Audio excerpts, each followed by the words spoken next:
بسم اللہ الرحمن الرحیم۔ رسول اللہ صلی اللہ علیہ وآلہ وسلم نے ارشاد فرمایا، میری امت کے آخر زمانے میں ایسے لوگ ہوں گے جو تم سے ایسی حدیث بیان کیا کریں گے جن کو نہ تم اور نہ ہی تمہارے آباء و اجداد نے اس سے پہلے سنا ہوگا، لہٰذا ان لوگوں سے جس قدر ہو سکے دور رہنا۔ رسول اللہ صلی اللہ علیہ وآلہ وسلم نے ارشاد فرمایا، مومن طعنہ دینے والا، لعنت کرنے والا، بے حیا اور بد زبان نہیں ہوتا ہے۔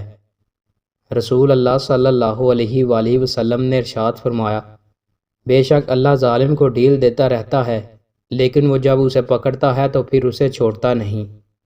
رسول اللہ صلی اللہ علیہ وآلہ وسلم نے ارشاد فرمایا، جو اذان سنے اور جیسا مؤذن کہتا ہے ویسا ہی کہے تو اللہ پاک اس کے گناہ معاف فرما دے گا۔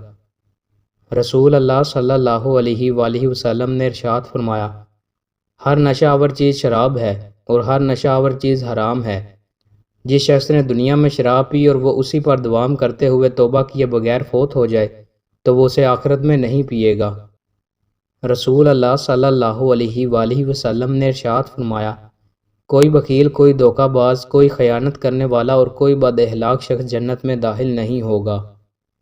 رسول اللہ صلی اللہ علیہ وآلہ وسلم نے ارشاد فرمایا، قیامت اس وقت تک نہیں آئے گی جب تک کہ تم 10 نشانیاں نہ دیکھ لو: مغرب سے سورج کا نکلنا، دجال کا نمودار ہونا، دابۃ الارض، یاجوج ماجوج کا خروج، عیسیٰ ابن مریم علیہ السلام کا نزول، 3 جگہ زمین کا دنسنا، ایک مغرب میں، ایک مشرق میں اور تیسرے جزیرہ عرب میں، تیز ہوا، اور آخر میں وہ آگ ہوگی جو یمن سے نکلے گی اور لوگوں کو میدان حشر کی جانب دھکیلے گی۔